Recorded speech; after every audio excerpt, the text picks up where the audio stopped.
Alright, it's time. Another week. ZTGD Radio. This is episode 842.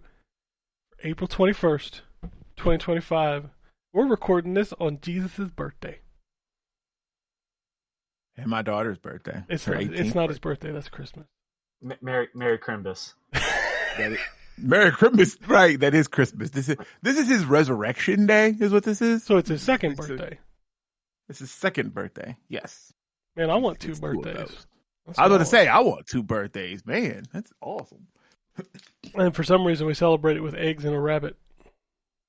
Yeah.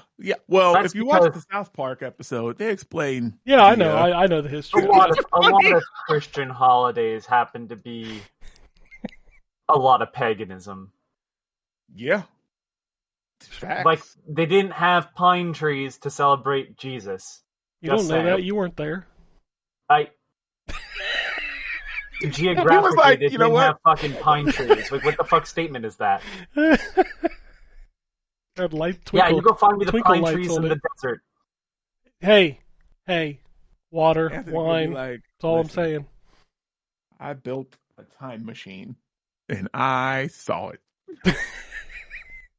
Would that be the first? Like, if you had a time machine, would that be like where would you go there just to see? No, I would not. Oh man, if I had a time machine, my first stop would be going back in time to talk to past Terrence and advise him of some things. Let me give you a few tips, a few things you should avoid, and maybe some investments you should make. Oh man, definitely. That's going to be my first stop. Then we can go play and try some butterfly effect stuff. Well, I just want to see. You know, like, is this real? Because like that's what I always talk about. Is like, if you sat me down with somebody who knew the answer to everything in the universe, I'd have so many questions. Yeah. That was kind of what was cool about the last Indiana Jones movie. I mean, they jumped the shark a long time ago, but I guess this is a bit of a spoiler. But really, whatever. Was it when they opened a giant box and the spirit came out and melted Nazi faces? Or was it when there was the guy who had been living forever protecting the fucking chalice? Where did we jump the shark, Terrence? Magic rocks. Are you all right, man? Are you good? Or I'm just saying, like this whole we jumped the shark thing. Like, I don't know, man. Like, they kind of are pretty out there. That was always my argument about Crystal Skull. People are like, "Really, aliens?" I'm like, "Motherfucker, really?" Face melting. So, Jesus. Listen, this is totally acceptable. Aliens go. No, it's not yourself. It's not the ghost in the box. I accept the fantastic, the suspension of disbelief that you have to have when you watch certain movies and stuff like that.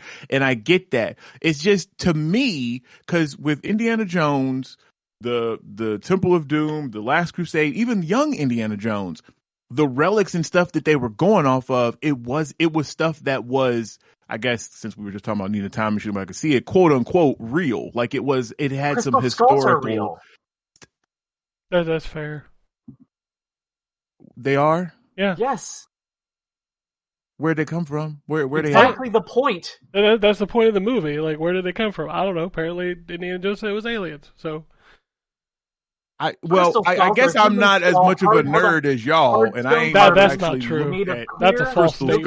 Or other types of quartz claim to be this nigga had the definition on artifacts by their alleged finders. However, these claims have been refuted for all of the specimens made available for scientific studies. I don't know if you know this, but Anthony is Wikipedia. Apparently. I'm just saying, well, I guess it is a thing that is real. It wasn't just something that bullshit. Can I finish my statement? George Lucas didn't get his way, and he still going. And went to Dracula's castle because that was a thing for he wanted fuck's sake. to do. Yeah, it was. Like, can I finish what I was saying though? Like, what I was saying before you jumped on me with your Crystal Skull stuff. I did not know that it was real. So a person that did not know anything about that. To me, the stuff that in everything that I had seen before, like I said, had historical accuracy. So to me, that seemed far out to be space stuff now. But seeing that you're saying that actually is something that is real and has been whatever, then okay, then I guess it makes sense. It still is a little bit fantastical that the fucking spaceship showed up, but I guess spirits came out of a box. So well, I mean, the why dude the fuck that was not? like 2,000 years old showed up in Last Crusade. And that's true too. That guy was guarding the thing, but that even tied. Well, I guess the spaceship's tied into. I don't know. Whatever. I guess I'm just not. I guess it's just hard for me to bend that far with Indiana Jones. I don't know. The spaceship stuff took me out. But my whole point with the last movie is when I say they jumped the shark, he goes back in time, so he literally is viewing history, which is what we were talking about. So I like yeah, that was how I was going. It was entertaining. But I was like, it's a good wow, end. damn. Yeah, it was. I do think that it was a better ending, better send off than I think Crystal Skull was, and not for the artifact, because I think the adventures, even Crystal Skull, I thought was entertaining. But the Mutt shit, nah, they didn't need to give Indiana Jones a son. And why did it have to be Shia LaBeouf? Well, because he was hot at the time. That's why. Yeah, well, they fixed that with whatever. the last movie. Yes, they did. With one sentence of dialogue. With one sentence. Yes, they did. Anyway, So, there's your Indiana Jones minute. Now it's time to talk about video games. let's talk about Indiana Jones and the Great Circle. Now, let me find out. I mean, truthfully, yeah, you were playing it for the PlayStation 5. I was. And it's I think I talked about it last week though. It's I good. have a question. I mean, have you beat it? I have, yes. Okay, so you know what it ties in. You know what the thing is. I do. And I was like, wow. Yeah, okay. I that's did not pretty cool. see that coming. Yeah, it was. I did not see that coming. That was cool. That could have easily been a movie. Oh, Like, it felt like a movie. It felt like the fifth movie. it definitely did. Yeah, it definitely, like, there was another I would've Indiana preferred Jones it to be a game. movie. What's that? He said he would have preferred it to be a movie. And I feel you too, Anthony, with the stealth shit. That's why I toned Oh my it down God. to like super easy and just said fuck it and just beat everybody up.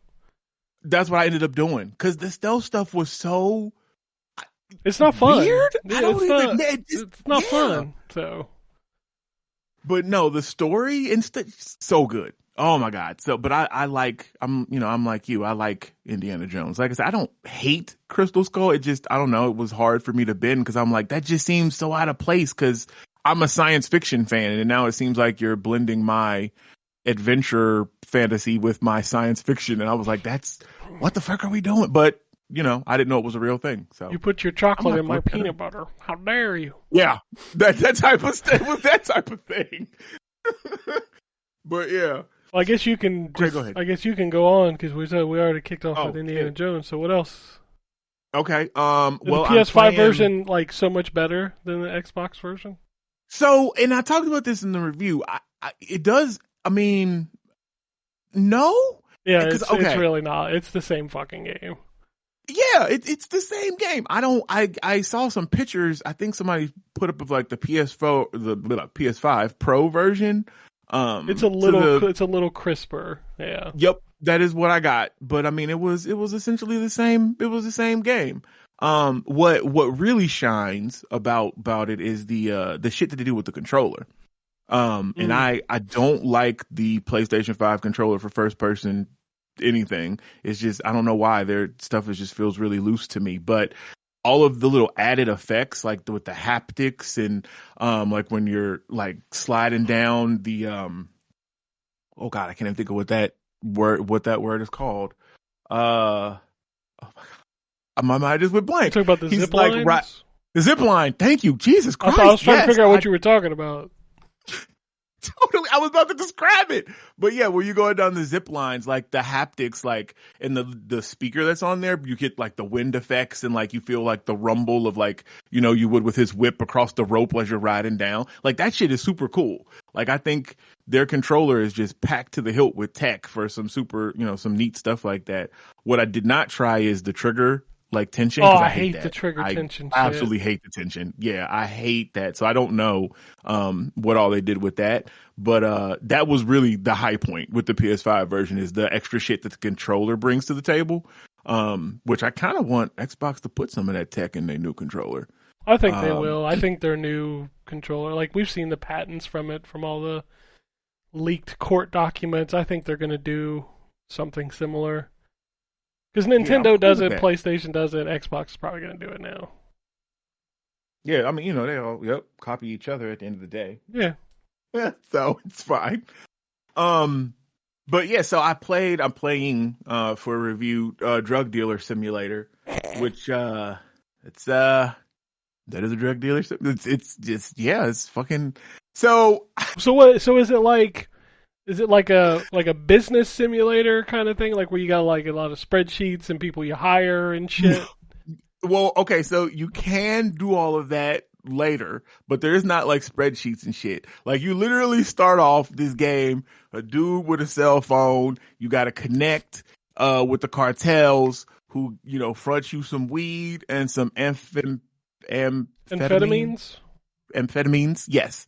And says go, you got to make this money and pay us back. And then from then on, it's literally being a fucking drug dealer. Like I had a past, I'm not proud of things I've done in my past, but I was playing this and I was like, shit, this is like the dead drop thing is weird. I don't know any dealers I guess that's like high level shit. I don't know. But like, so in this, when you like make the order for the pack, ordering the weed or whatever drugs you're getting, like Eddie will drop it off in like some random location, like a vent or something that's like marked where you got to go pick it up from you. And I'm like, damn, I'm used to the nigga just bringing it to me. Like, I give you the money, why I gotta go out here and pick it up? But whatever. So you pick up your drugs from the dead drop, then you go back and you break it down. You're making up grams and ounce So packages or whatever. Is it like a first person view or is it like an overhead Yeah, it's view? first person. Okay, for first person. It's first person. Yeah, it's first person. And then from then on, it literally is like you said, it's like a business simulator. So people will contact you. Hey, I want 2 grams. I want whatever. And then, you get it together, you go out and meet them and sell it. And as you unlock different territories, you unlock, you can do heroin and cocaine and, you do these big boy drugs. And at that point, you can hire people to do like the running and shit for you. So now you more of the kingpin type where you just kind of securing different territories and making sure everything is like running smoothly. It's fun. It's pretty janky. Like there's, graphical pop in and stuff that happens like when you move it. Cause like there's a stamina system cause obviously you have to run from the police and shit. Cause they'll randomly be, walking around and they'll, search you or whatever. And if you have shit on you, they'll take it and then you got to pay a fee or fine and all this stuff. But sometimes like the people don't even like load in. So the first couple of times I played it and it's telling me, hey, give, people samples, of your drugs, trying to drum up business. And nobody loaded in the city. Like it was just me. Like I'm running around and like I can hear music. Like you run by places and you can hear people playing like their boombox and shit. Like you can hear, different songs. And one song I swore that was Drake and I was like, man, fuck Drake. But anyways, there was Drake gonna always catch strays because fuck Drake. Was it because that guy was hitting on young women? You know what? I don't. Fuck him up. No, look. Nobody loaded in. So I was like, what the fuck? So I had to restart and then and I had to go through the whole tutorial thing because you can't even save until you get to a certain point. But once it finally worked, like, everything worked like I just described previously. I don't know. It's pretty janky. So I downloaded the demo of the hit sensation. Oh my God. Schedule 1. On Steam, which is Drug Dealer Simulator, essentially. Hit sensation? Yeah, man, everybody's fucking talking about Schedule 1. Like, don't give a shit. Kids listen, I know about that type of stuff because my kids, like, they know I play video games and they'll send me, random TikToks and stuff because they be on there and be like, you seen this? You heard about this? Like, apparently there's fucking hella videos and it's like on the Steam top play list and all of this. But I digress. It essentially is Drug Dealer Simulator, but it's way more polished. And I think it's like developed by one guy. And I only messed with the demo, and it's still in early access. But like its art style was very over the top, whereas Drug Dealer Simulator is more realistic. It's more kind of cartoony in Schedule 1.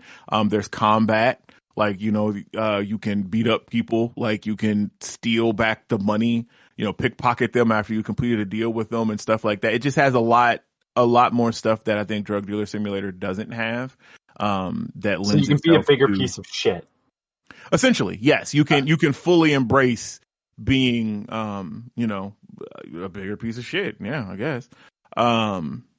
But damn, now I feel like should I not have enjoyed it? I'm not a piece of shit in real life. Does that No, make it what the better? fuck? No, they're not related. I'm just saying you can be a bigger piece of shit. No. Wait. Well, suddenly I'm a fucking Puritan. Oh, Grand Theft Auto is bad. Who am I, Elon Musk? I can't kill cops in video games. Shut up, Elon. You can't play video games. You've proven that multiple times. Anyways. Man, that video of him just randomly clicking and looking at a screen like a cat watching a bird. The one that's not the one where he's on the plane, right? Because the plane one was funny because that one was funny. Where everybody the comments were like basically like you suck. Yes! That bitch is a bronze Torbjorn. I ain't got nothing for him. Yeah, that's such a dig. I've never. It's so painful. How can you be a bronze Torbjorn? Hey, for anyone who's not familiar, Torbjorn does the work. The turret does the work. You put down a turret, and the turret, unlike like Team Fortress 2 that requires like constant upkeep, the turret's pretty strong and reloads pretty quick, all things considered. And then Torbjorn isn't actually a bad shot himself. No, yeah, he's pretty dope. And he's a small hitbox, so he's hard to kill. Yeah, and he's little too. Yeah, Torbjorn is the odd job of. Yeah, basically. If you're not at least a gold Torbjorn, motherfucker, you ain't even playing. Silver. I'll accept silver because but bronze. Bronze is the lowest. That's the lowest one. You may be bad at first-person shooters. Right? You may be bad at video games. You might be bad at video games, but again, it does the work. Yep. Maybe he's just trying to not use the turret at all. He's just like, if he's bronze, maybe he should. You damn right. Bruh, that's so bad. Oh shit. Okay, so yeah, Drug Dealer Simulator. Hold on, what did I play? I can't talk about that yet because that's embargoed till the. Oh wait, no, yeah, I can. I think no. What is it? The Steel Seed. I don't think that's. Oh, I don't remember the date. I think it's 20. I think it's the 22nd. I know it's out on the 22nd, but I don't remember what the actual embargo was. Oh, I thought it was the same day. Oh, I don't know. Shit, I don't know. Let me. Well, I'll talk about it next week. That's fine. Yeah. I mean, I'll talk about it next week. What I did play, what I have played a lot of is Skull and Bones. They managed to bring that game back. Oh, somebody gonna play the voice clip. God dang it. No. They announced Why would we do that? Yeah, I don't know. They announced their year 2 stuff, and you get to come off the ship now for combat. How do you feed blood to Grandpa? That wasn't me. You can come off the ship for combat. It's launching in the fall. But they showed a clip of it of dudes fighting with his sword, and he had his little flintlock and shit. And I'm like, oh, okay, cool. But they've added great so that they're much adding that now. I mean, right? But the ship combat and all that, that loop has been improved, and there's so much different stuff to do on there. I managed to rope one of my niggas into it because I need help doing some of the high level stuff. There's actually been a lot of people on there playing when I've been on, because now it just kind of feels like a pirate MMO. Honestly, there's raid bosses and shit. It's pretty dope. If you like, pirate ships and stuff. I think no, because I played some stuff on PC, but I can't remember what that was. So yeah, I'll just jump in when y'all talk. So that's it. I just got forced to upgrade to the new Outlook.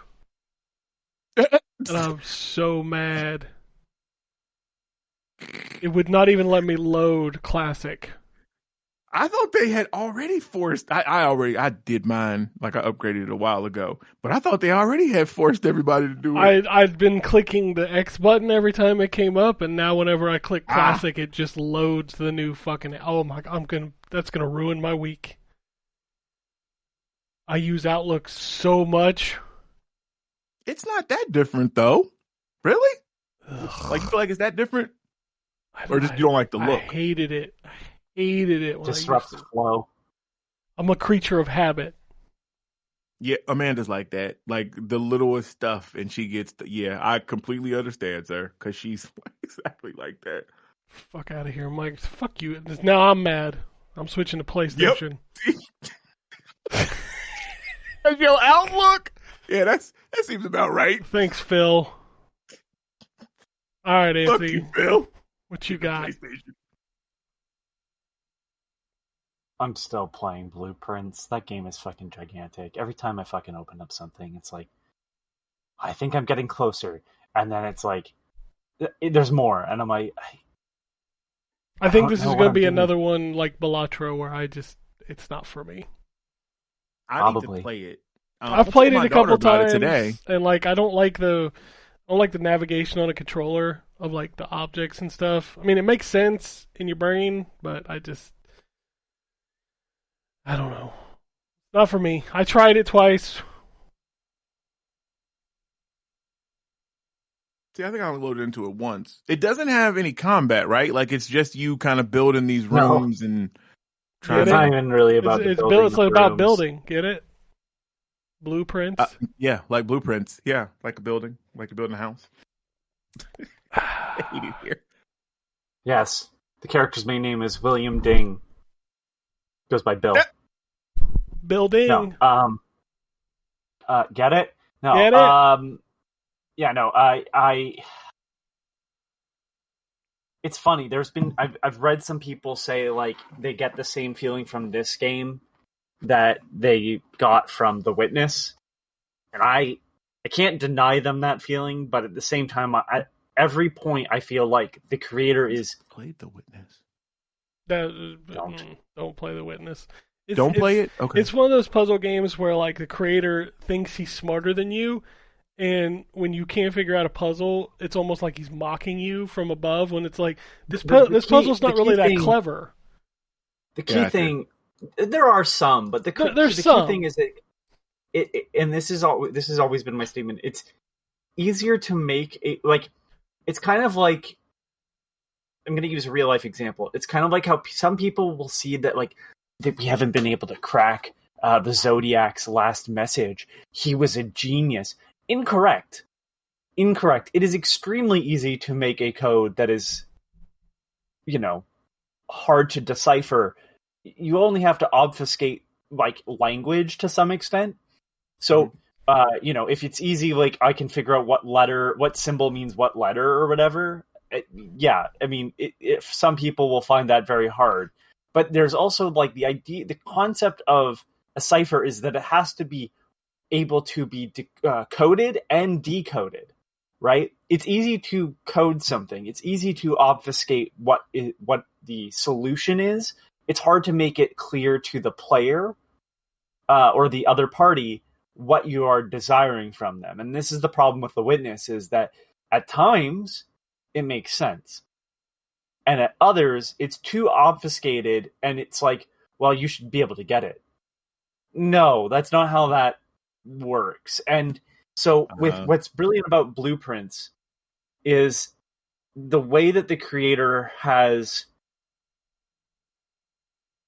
he recontextualizes a lot of aspects you see consistently. I don't want to say anything, but there's a constant in like most rooms, with two pictures on the walls or in other spots. But there's in most rooms there's two pictures. There is something that happens with those pictures, but it is unclear what to do with them and what they mean until you figure it out. But they give you a hint in a specific room. Once you get a specific room, it points you in the right direction. There's as long as you're looking, there's stuff that like highlights like, okay, this is clearly something but I don't know what yet. And that's what's kind of brilliant about blueprints. Like, the problem with the Witness is it's all line puzzles. So you know to do a line puzzle, but you're like, well, what's the rules on this one? And it's like, I guess it's this, I guess it's that. And some of them are not as clear, I would say. So in this, it's like an example of a puzzle I haven't solved. There's clearly something to do with the chessboard in a specific room. Because in some rooms, there's chess pieces. But I'm not sure what to do with those yet. Now, maybe there's a room that recontextualizes that. And maybe there isn't. There are some puzzles that, like, you sort of solve by, like, just accident. But there's these brilliant moments where you go, oh, okay, so I'm going to try to do this now. And at times, like, the run mechanic, the randomized mechanic works against you. But it's whether or not you can use every run to your advantage. Like, it's thinking on the fly. Like, okay, so there's a room. I'm not going to get into too much detail, but there's a room that you can get that will allow 8 classrooms to be added to the deck, essentially. This is the way I'm going to put it. Right? It's just easier to conceptualize that way. And every time you place a schoolroom down, classroom down, it's a different grade. So the first one you put down is grade 1. And grade 1 is studying something that different than grade 2. And what they are studying relates to other things in the house. So it benefits you to pay attention in those aspects of, like, okay, what are they doing here? How can I apply this elsewhere? And there's a lot of that. It's a lot of note-taking. There's a puzzle. Let's put it this way. There was something that I saw in a room. I copied it down. I still don't know if it's something or not. But I have it just in case. And there's been a lot of moments where I go, wait a second. And I flip back through my notes and I go, holy shit, it's that. It's you gotta take notes to play this? Oh yeah. Okay, damn. All right. He's like, shit. I might not play this. Like, that's a lot. I didn't realize it was that deep. What's nice about it is it's not a bunch of notes. Like, you're not drawing old Ultima maps. You know what I mean? You're not having to map. See, that's what I was thinking. Dungeons. Yeah, shit like that. Because I've played through those ages. I'm like, okay, so I'm in this room, and there's something that I've read in a book, and it seems important, so I'm going to make note of that. And oh, look, I'm glad I wrote that down because I see. Because the library works when the first time you enter the library, it has a list of books you can take out. The second time you play the library, put the library down, that book is there. So it's constantly like in every odd number you are choosing the book, and every even number you are reading it. Okay. And there's a lot of, like, I hate the word, but, like, there's a lot of synergy. Like, okay, if I play this room and that room next to each other, or I have this room and I've modified it, because that's the other thing too. You can modify the rooms. So, like, there's a room that allows you to modify the rarity of the rooms, like how often they're pulled. There's rooms that change what the room does. Jesus. Like, there's one room that I modified. It's the nursery, I think. And I modified it so the effect, and it changed the actual stuff in the room, which is kind of neat. But the nursery now, instead of having it be like something based on the amount of bedrooms I have in the house, it's if I enter that room with less than 10 steps, it gives me 40 steps. So I can keep going. Because you're timed by how many rooms. So 40 steps means 40 doorways you can walk through.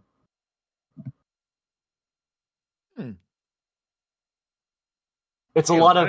It's very much like, it's funny. It's very much like Balatro meets The Witness in a way, because Balatro, the whole concept is, how am I breaking down poker? Like, how am I breaking the rules of poker? This is, how am I breaking the rules of this of what this game set up in the beginning? Like, how am I getting more steps constantly? How am I starting the day off with more money? Things like that. So I have 9 gold right now every time I start a run, rather than the 0 I originally started with. So I already had a benefit of 9 gold to buy things in shops within the house. There's a lot. This game is a lot. There it's are a roguelite? Like it's Yeah, Sort of. it's run based. Sort of, yeah. The reason why is the house is always changing. And that is part of the story, that the house always changes. Because there's like people like, yeah, so I came to work at the laboratory, but like I can never get there. Like, it's been days since I've been able to get back to here, so I haven't been able to do any work in the interim. The story is also very fascinating. I have no idea where it's going to go, but it's very fascinating. But it's hard to write a review about, and this is kind of where I'm going to just kind of show you the man behind the curtain. So when I got this game, they sent out a thing like, hey, if you're having trouble, refer to this thing written by the developer. I have not read that, because that would take away the joy of the game. The game is its puzzles. And part of it is exploring and realizing, like, oh, wow, okay, all right, hold on. Now, I have an idea. I'm going to try this. I'm going to try that. Experimentation. Like, that is the joy that I get out of that game. So it's been very hard, because I'm kind of torn between just writing a review based off of my the game unfinished, but me having... Hold on, I can tell you the amount of time I have had in it. I'm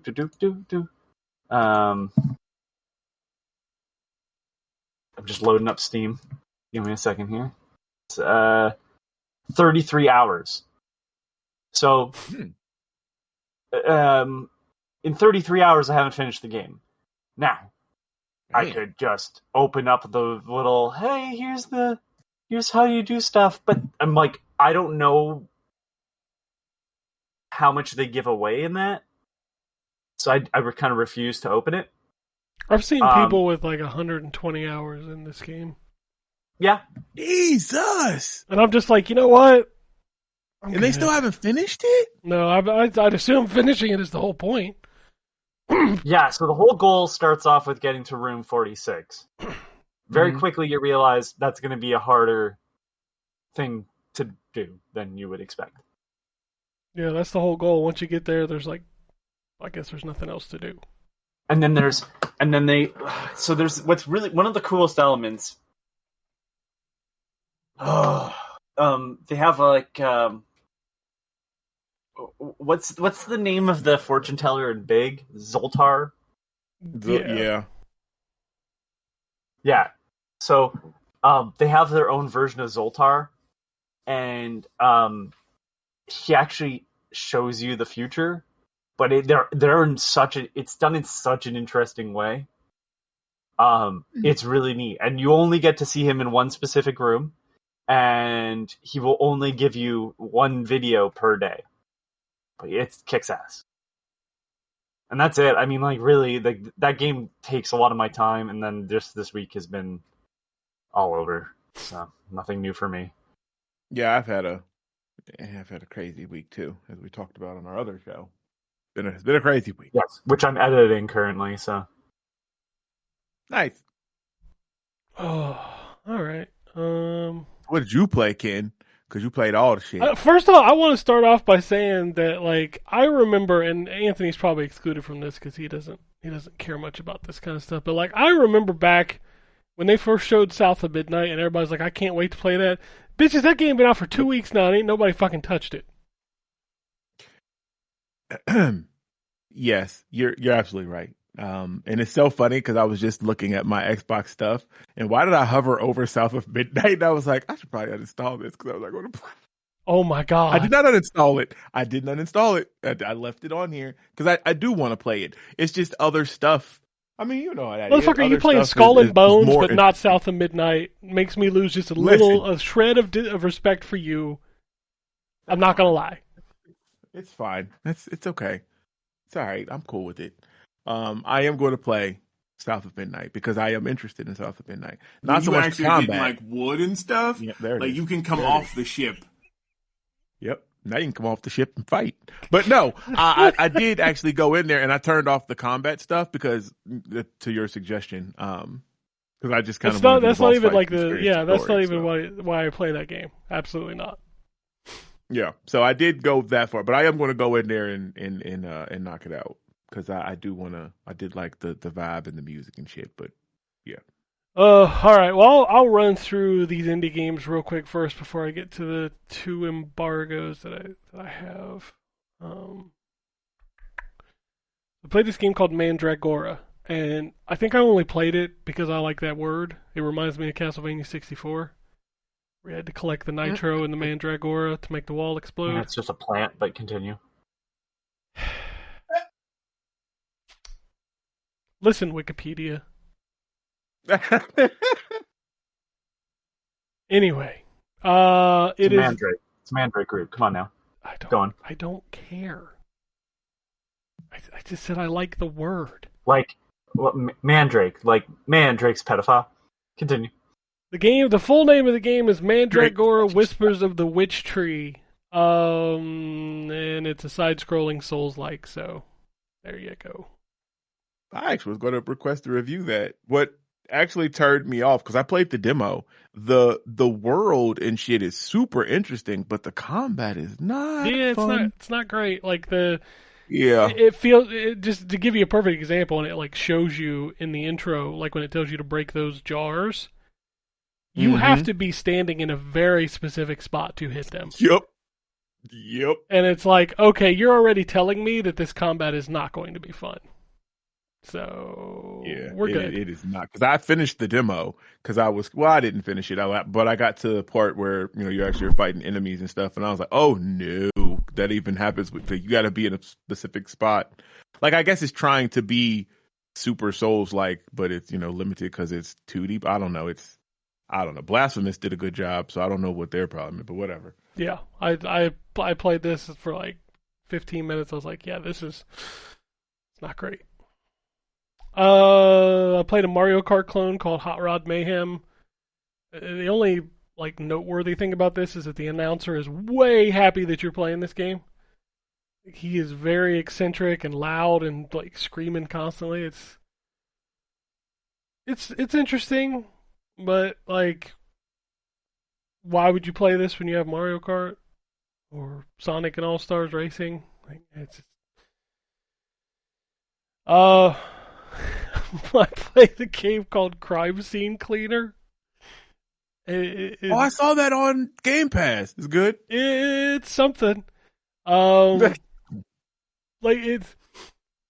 I was thinking it would be like, so I was thinking like, okay, so this is like a power washing kind of thing. Like it's very satisfying to clean up all this shit. So the problem with Crime Scene Cleaner is like, it's very realistic. So like when you get your mop out and you start like squeegeeing the blood or whatever, like eventually it gets full, so you got to rinse it out, and you have to rinse it out a lot, like very frequently. And also, if you step in the blood, you will make more mess. So like, as I went back to like squeegee out my mop, like I was leaving footprints across the floor, so I had to clean. So like, it just became a back and forth of like, nah. Like you're making the fun less fun, and I'm not down with that. Yeah, I got you. Yeah, so. Cool idea, but they could optimize it a little bit. Like, let me carry my mop bucket with me to the room, because you have to, like, leave the mop bucket in the bathroom. Like, I couldn't pick it up and bring it with me for some reason. I don't know if it was just me or if it's a game, but, like, at that point I was like, you know what? I'm not having fun, so I'm not going to play this anymore. I did install it because it's on Game Pass. But... Yeah, it's like, download it. It's not going to hurt anything to play it on Game Pass. I did get the chance to play that Finding Frankie, the parkour like Five Nights at Freddy's. That game needs like a better way to explain what it is. So it starts off with you in like this room with 3 other people, and like it does a countdown and it says go, and immediately Frankie comes out and just killed everybody. And I was just I'm standing there like, what are we doing? What was I supposed to do? Yeah, like literally all of us are at a starting gun line, and it says 3, 2, 1, go, and then the door opens and he's like half the size of the room, and he just eats all of us. And like, in order to start again, you have to go down this hallway and put on the costume again. I was like, no. Yeah, you're like, doing a lot. Your onboarding was terrible. I don't want to play this anymore. And that's the thing with so many games. If you don't like capture at the beginning, it's so hard to keep people playing. Mm-hmm. Because there's just so many other things to play. So, yep. So I can talk about the Capcom Fighting Collection 2. I think that's what it's called, right? 2? It's just called Part 2? Yep. And I can talk about all but 2 games, which is weird. So I can't talk about Capcom Fighting Evolution. I can't talk about Powers. Not that I'm going to go into like super detail of all these games, but just to like this probably has some of the best 2D Capcom games on it. It's got Street Fighter Alpha 3, which to me is the gold standard of Capcom 2D fighting games. I think it's the best one they've ever done. It also has 2 of the Capcom vs. SNK games, Part 1 and Part 2. Those are both excellent, and they hold up here. Like they're still really good. It's worth noting, if you remember Street Fighter Alpha 3, if you played like the PlayStation or the Dreamcast or the Saturn versions, this is not that. These are the arcade versions. So it doesn't have like the World Tour mode and stuff from Street Fighter Alpha 3, which was one of the things that I really, really loved. It has the same layout as the Marvel vs. Capcom and the Capcom Fighting, the Part 1 Fighting Collection. It's very much like you can set the options for each game individually. It's got a bunch of, for lack of a better word, like achievements that you can do for doing certain stuff in different games. Like all the music is there. You can tweak, so now like you can tweak like if it's the US or the Japanese version. There's still only one save slot total. What? Which I think is crazy. Yeah. Like there should at least be one per game, but there's not. There's one total. So that's weird. It's not like there's anything to like collect or unlock, so it's more like I need to take a break, I'll come back and finish this arcade run later. Because you can just unlock all the hidden characters through the menu. So it's not like you have to like work to unlock those. Oh, that's nice. Can you do that in the first one too? Yeah, you could do that in all of them. Oh, sweet. They're turned on by default. You can just set it to how you want to do it.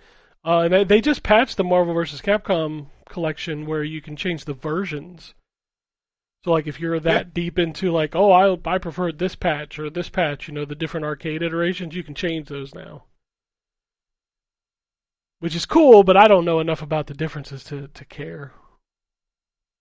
Couple of the games, besides, so Capcom vs. SNK 1 and 2 and Street Fighter Alpha 3 are obviously the highlights of this collection for me. I revisited Power Stone 2. I don't think Power Stone has aged gracefully.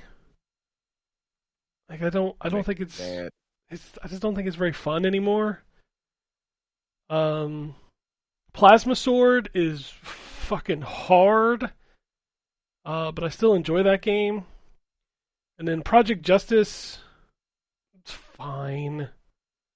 My brother loved that game when that came out. It's fine. Like, it's goofy and wacky and over the top, and the characters are wild, but like the fighting is fine. I don't know. It's just fine. Like. The highlights of this collection are obviously the Capcom SNK games of Street Fighter Alpha 3. Which I can say, like, it felt like putting on a glove that is just the most comfortable glove you've ever owned. Like, going back into these games, they just feel so good to play. Okay, OJ. Oh, for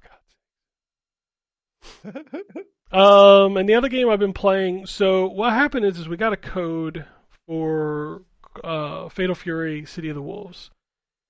And it ended up that the console versions were not playable online. So Jay is actually reviewing the game because the PC version is playable online. And obviously he knows a lot more about fighting games than I do. So, but I did play a little bit of it. I love the way it looks.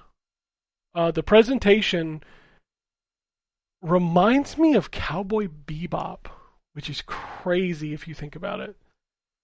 It is very much like animation panels and jazzy music, and like it's really good. I find the fighting a little stilted and slow. I don't know how else to better describe it. Like it doesn't feel as responsive as like some other games that I've played recently, as far as fighting games go. It has like a world tour kind of mode where you're going around the city talking to people, but not like Street Fighter where you're actually like walking around. It's more like screen panels with texts, and then you do a fight, and then you move on and talk to more people.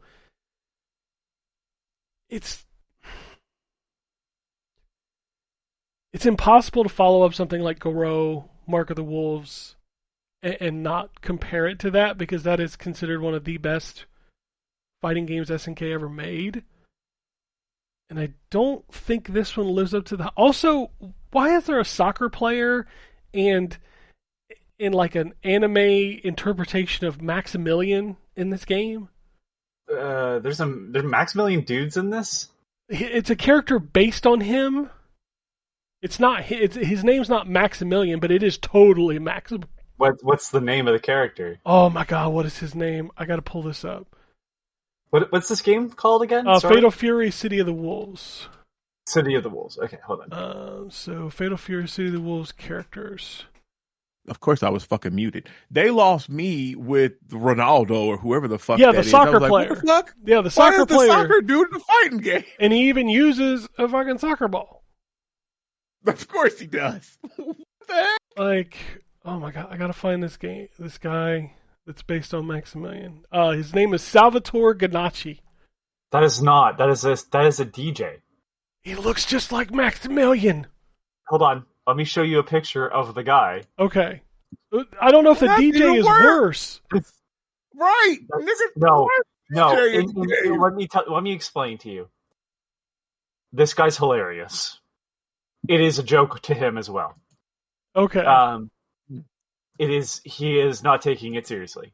Like he is probably silly in his moves, and it makes sense because he is one of his videos called Horse. He sees a bunch of people abusing animals in like stupid ways, like slamming their head in the trunk of a car or whatever, and he goes and rescues all the animals by riding to them in a giant shoe. Okay. His music's actually very good. What are we doing? Huh. Like, legitimately, tell me, what are we doing? Hook. What are we doing? You gotta have a hook. I don't think it's a hook, though. Like, who is going into Fate of Fury City of the Wolves and going, I want to play as Cristiano Ronaldo? I mean, listen.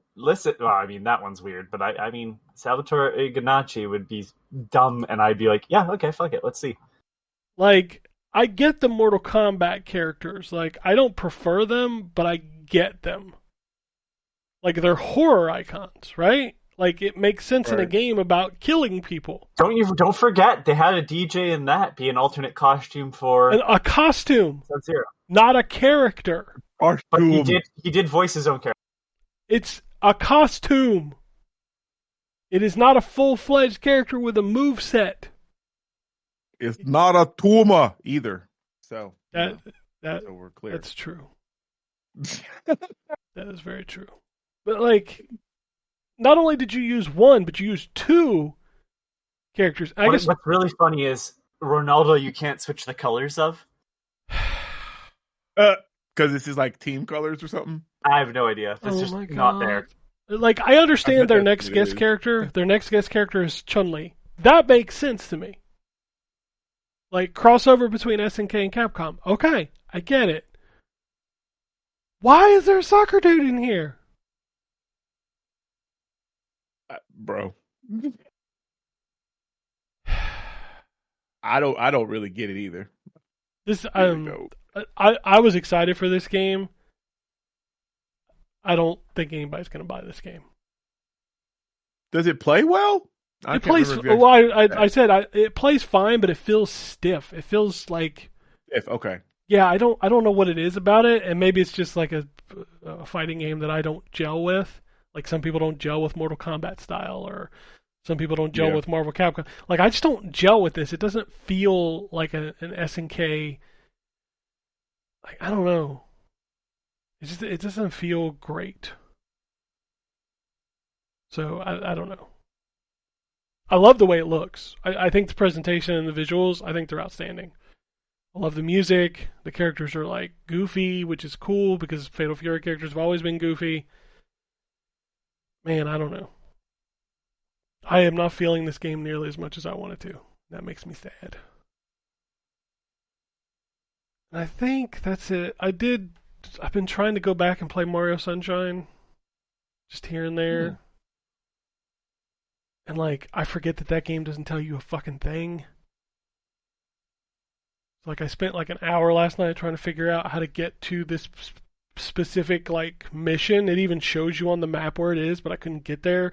And I forgot that you had to like clean off the islander so he would throw you up on a hill. Oh, I remember. Okay. And I'm just like, man, I ran around this whole map trying to figure out how to fucking get on. Anthony, stop posting this weird shit in the chat. What the fuck is that? That's the bicycle. Okay, I'm done. Hey, yo! I'm done. That's what I'm telling you. This guy's hilarious. But why is he in this game? Because it's dumb. It's a dumb concept. Yeah. But Fatal Fury's never been a dumb game. His name is not even Italian. Oh my god. Okay, that's funny. He's Bosnian. Okay. Whatever. I honestly thought this game, the Fatal Fury games, were like side-scroller beat-em-ups. I didn't realize they were fighting games. Yeah, I've they're never fighting played games. one of them. They started as Fatal Fury and then kind of spun off into King of Fighters.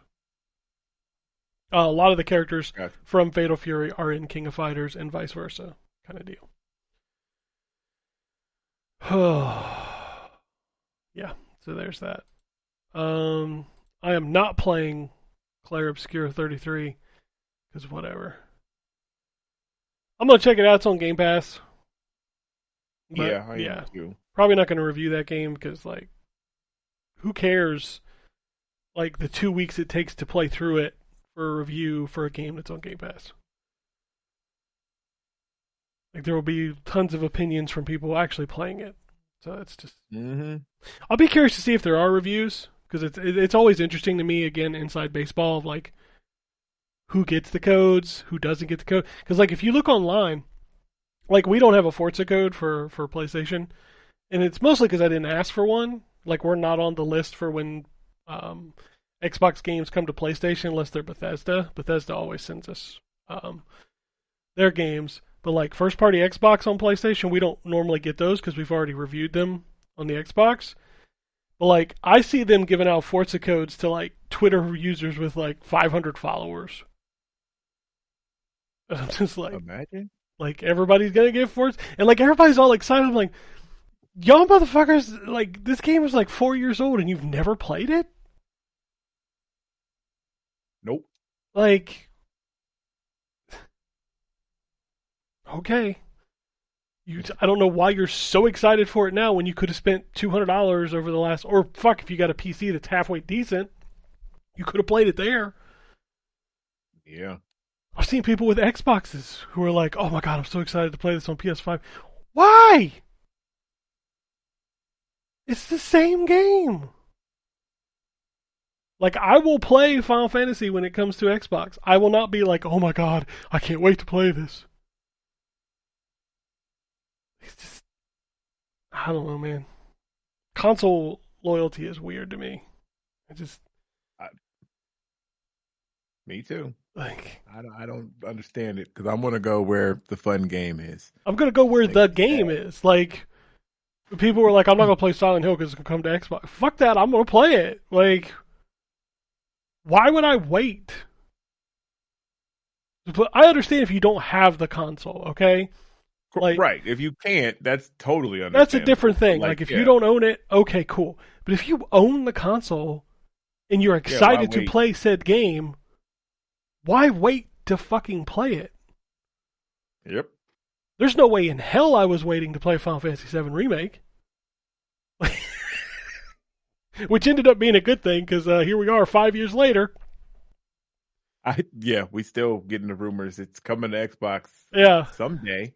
Yeah, like I don't wait for the games to move. Anyway. Again, I don't understand why brand loyalty is so much more important than playing the fucking video game. I just don't get it. Me either. Anyway, all right, let's talk about what's out this week. There's some decent stuff out this week. A lot of it we've already talked about. Steel Seed, Hexus, Once Upon a Puppet. I don't know what Hexus is. It's a weird name. Opidum, Sunderfolk. Why does Sunderfolk? Hold on, you can't just move. How do you spell Hexus? Hegzis. Zis. Okay. I guess you could call it Hexis. I don't know. Well, it was more of like I did it with S's. It's a mediocre looking puzzle game. Moving on. Okay. See, we didn't really need to explore that. Amazon: The Explorer's Legacy. I saw a lot of people talking about this. Does anybody know what that is? No, I think it looks like a Myst or Riven type game. It is. It's okay. The original Amazon was like a point and click sort of adventure, and I guess they're redoing it, and it looks beautiful. But it's an old property. Excuse me. Yeah, I got like a couple of PRs about it. The original it was from 1999. God damn. Wow. So it's all that lovely pre-rendered backgrounds and stuff. Yeah. Man, I love that time. Annie, The Last Hope, Claire Obscure Expedition 33, which I am excited to play. I hope she's okay. Annie is okay. She's our last hope. Yeah. Claire Obscure Expedition 33, which I am excited to play, but I will just play it like everybody else when it hits Game Pass. Yeah. Fatal Fury City of the Wolves, Special Edition. Nano Apostle. Economics. Sky Revolver, and Two Strikes. Third one, you're out. Avoid that third one. Yeah, nigga. Avoid that third one. Carmen Sandiego 40th Anniversary Edition. Ninth Dawn Remake. Super Technos World, River City, and Technos Arcade Classics. Yeah, baby. Days Gone Remastered is out this week. I've seen nobody talking about that. Yeah, I might pay for the upgrade. They didn't send a code out. I'm assuming they're not going to at this point. But I might pay the $10 and check it out, because $10 isn't a hateful upgrade price. I'm going to, just like I said, so I can finish it, because I'm in the middle of playing it. I know y'all said it lasts forever, but I'm like, I will get the best version of it if I'm going to play it. That game never ends. And the story is ending. Nope. And what do you mean there's a third area? What the fuck do you mean there's a goddamn full third area? What the fuck are we doing? Yeah, that's that game. Forza Horizon 5 Premium Edition, which is the best-selling game on PlayStation right now, by the way. Hilarious. That is so funny. Lost Ruins and World of Goo 2. Nintendo Switch.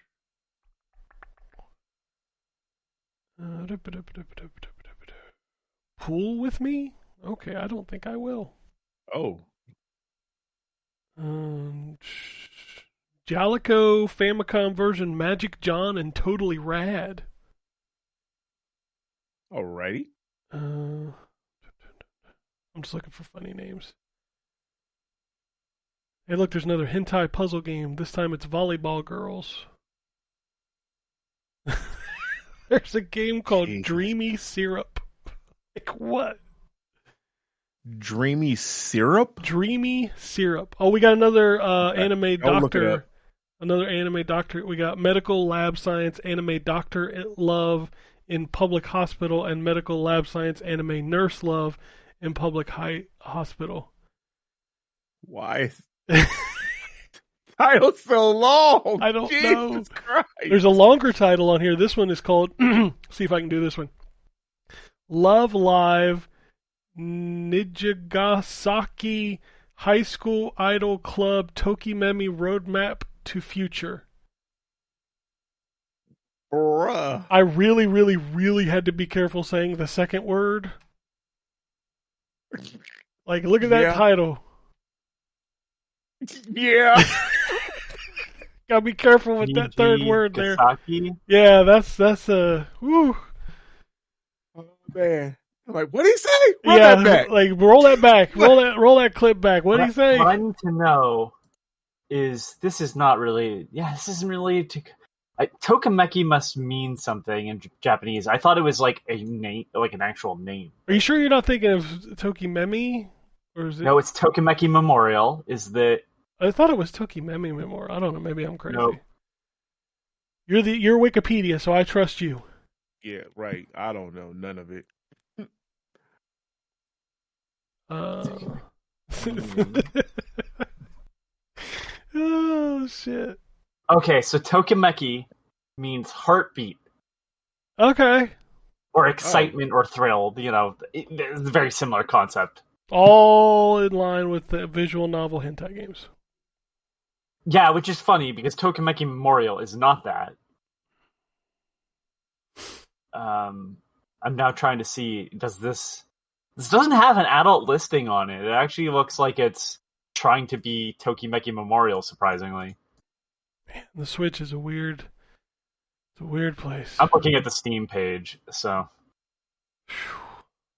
Pretty soon we'll be talking about Switch 2 games, because Will we? I'm going to try. I'm going to try to get one. I've already reached out to Nintendo. They're going to put me on a list. We'll see. Oh, that put you on a list, alright. Yeah.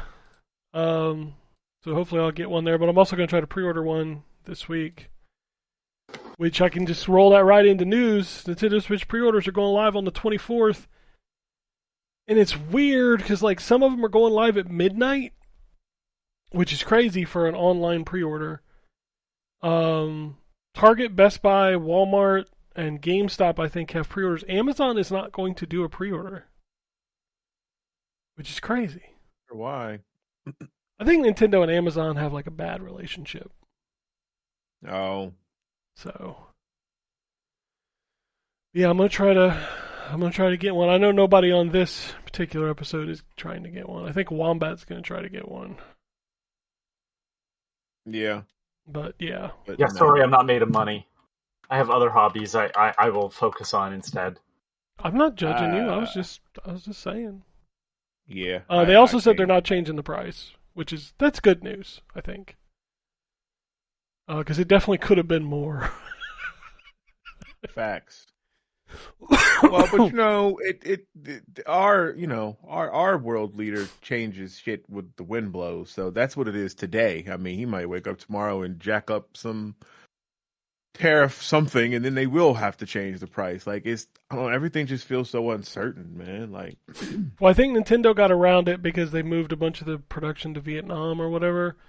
But I'm kind of curious. Okay. I'm kind of curious how Sony's going to tackle this. Because 90% of their consoles are made in China.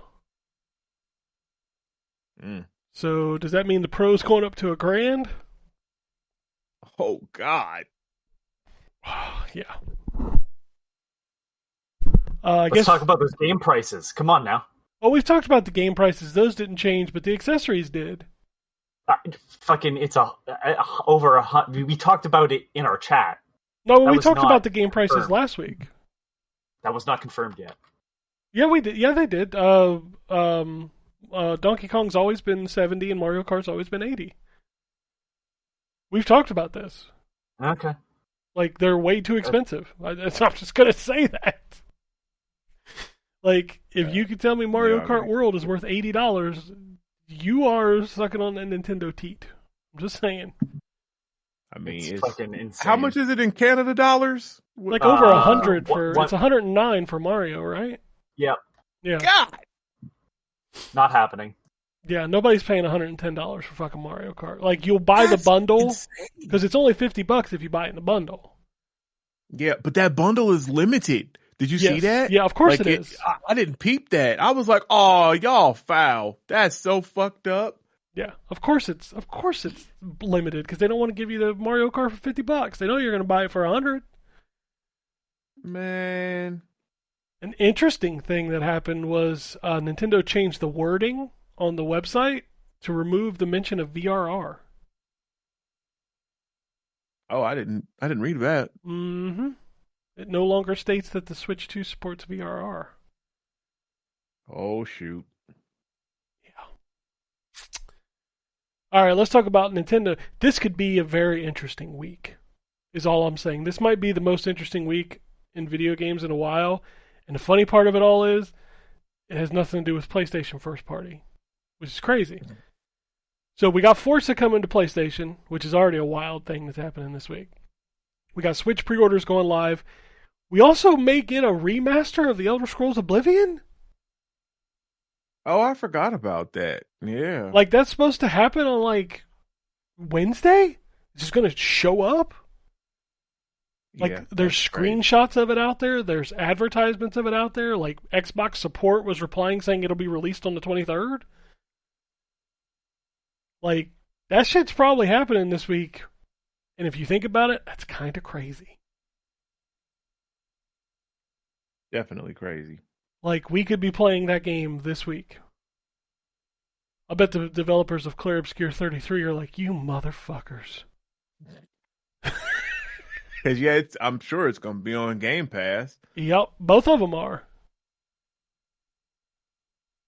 Man. Like, can you imagine, like, you should check out this new RPG, or you can check out what's considered by some as the greatest open world RPG of, like, all time. Yeah. Man, it's going to be a wild week. Speaking of Game Pass, we got a bunch of new games coming to the service. GTA 5, the Patrick Star game, Crime Scene Cleaner, Timpopo, Claire Obscure 33, Towerborn, Far Cry 4, Anno 1800, Modern Warfare 2, Dredge, and Neon White. Oh, the Dredge is coming there. I mean, I already have it on PC, but it's nice it's coming to Game Pass. Xbox April update. You can fucking finally buy games from the mobile app. That's crazy. We haven't had that in so long. I was going to say, I don't know why they took that away. A fight with Apple. Yeah. Because Apple wanted a cut. Oh, what that was? Yeah. Okay. It was a fight with Apple. And Google, to be fair. They also allow you to stream games from your console now. The Game Hubs thing is up, which I checked that out. Okay. Whatever. And then the free up space thing is more detailed. I actually used it and found some stuff that I didn't realize was still on my hard drive, which was nice.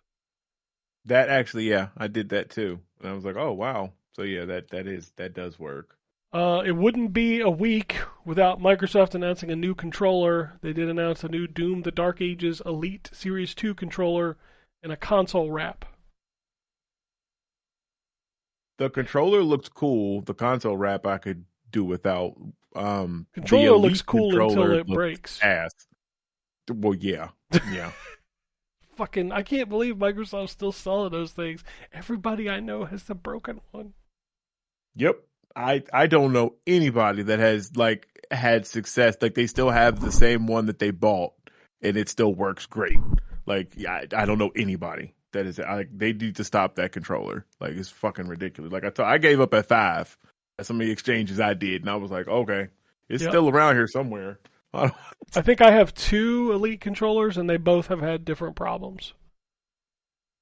They're fantastic while they work. Yes, they're so good. Like I need them to get it together because I love that controller. But man, yes, it always breaks. Like I won't buy anymore. Yep. It always breaks. So no, I'm not buying anymore. The Sony news this week is kind of So they announced a price increase for the console. So far, it's only in Europe, New Zealand, and Australia. Although the disc drive got a price decrease, which is weird. Okay. And PlayStation Plus is also going up in price, specifically in Canada. For Anthony here. I don't I've not paid for it for years because it sucks. Yeah, it does kind of suck. Like, it's just, I'm done with this nonsense. Like, how can we nickel and dime you consistently? Same thing, I mean, I'll probably end up dropping Nintendo Switch Online when they inevitably increase the price of that, too. They've only did that with the expansion pack so far, right? They haven't actually increased the base price. But wait till they increase the price of it, because we have more stuff because of Switch 2. Well, I mean, you have to buy the expansion pack to even get the Switch 2 stuff. Like, it doesn't... No, because I think... Don't you get the voice chat just included? I don't know, maybe? I meant for, like, the downloadable games. Yeah, no, they'll see it as consistent value. They'll be like, no, there's more value now, so... I still think it's... Terrence and I joked about this last week. I still think it's fucking hilarious. There's a button on the Switch 2 controller you can't use unless you pay a monthly fee. Yep. That is so crazy. Well, it's a physical button that just will not work if you don't pay the little fee. That is insane. Yeah. Nintendo, what are you doing? The patent for Eternal Darkness's sanity system has expired, and devs should now be able to use it. I didn't know that was... You know, I never played that game. I always heard that it was phenomenal. Oh my god! I don't know if that's something that is worth exploring, emulated or not, because I know it did really cool stuff. It is if you grew up in that time. Yes. Because it makes a lot, like the sanity stuff plays with you in ways that would have happened back then, but not necessarily would have happened today. Okay. But that game is, once you get used to the controls, which is going to take a little while. Yeah, I figured that's going to take a while. Yeah, like that game is totally worth playing, 100%. Okay, all right.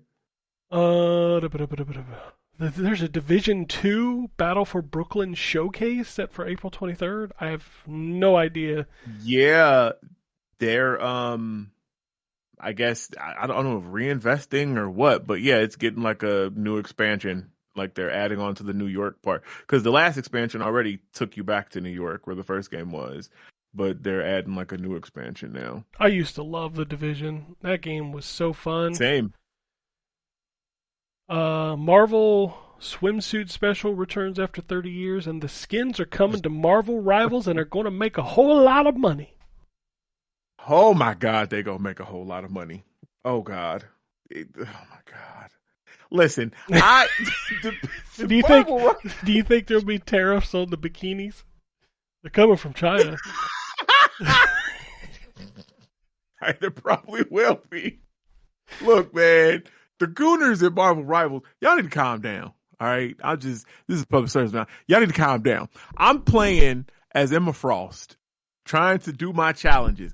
I am not sexually attracted to any of these fucking pixels. You understand? Not even Rocket? These are comic book characters. Huh? Not even Rocket? Not even Rocket. Well, he's kind of a little bit. He's fluffy tail. But listen, okay, I'm standing there waiting for the match to start, because you know how that shit goes, because you play Overwatch. You're standing in the lobby, you waiting for the door to open. You say hello and you jump and you kick stuff. Yeah, exactly. Well, instead of doing shit like that, there's a line. I want some pudding. Stuff like that. Yeah. I'm number one. That's I drove Anthony crazy. I drove Anthony crazy with the, I'm ready for some pudding. Tracer. That's right. That was Tracers. Yeah. I'm standing there, and this Venom is just ramming me from behind. Like he's just like walking back and forth, like simulating and then he moves. Fucking the Punisher is now ramming me. I'm like, what are we? He's probably like 11. Bro, I need him to calm down. It's still not as bad as the guys in Grand Theft Auto 5 who would like make their characters naked and then like glitch the game so they were stuck to you. Oh my God, I remember that. Anthony, I don't know if did you ever play the Overwatch April Fool's thing? Yes, because my favorite voice line is still Winston. That's all he says. But Oh, did yeah. you know that they added the? Do you remember the voice line about Hanzo riding Orisa? Vaguely, yes. So they I added remember that. They added that to where Hanzo can ride Orisa during the April Fool's event. Oh, Lord Almighty. Nice. Okay. I mean, the best part is like it is not sexual. No, it's just stupid. it's just stupid. Yeah. But Yeah, trust me, right. Overwatch is, yeah. There's a reason why Juno gets a skin every single event, and Kiriko and Mercy. You know what? I didn't realize that's who that was because, like, the 50th Microsoft's little 50th anniversary Yeah, wallpaper that's Juno. has. Yeah, my daughter came because she still plays Overwatch too. She was like, "Ugh, of course they put Juno on there." I was like, "Damn, y'all got beef for her?" So, I think Juno's a great. I think Juno's a great character, but other people like her for other reasons. I gotcha. I think Yeah. that's what my daughter was talking about. Okay. I like the fact that she's got a fuck. Oh no! What's the Sega game? Which one? Oh, Space Channel number 5. Oh yeah. Thank you. You talking about She's that got one? that Yeah, vibe she going does. on. Yeah, she she's got a does little look ooh la like la vibe going on. Yeah. Yeah. She's also very like, her voice lines are hilarious. Like there's one she has with Genji where she's like, "I tried those chicken nuggets, but why are they shaped like dinosaurs?" And Genji's like, "That's what makes them so good." Dino Nugget.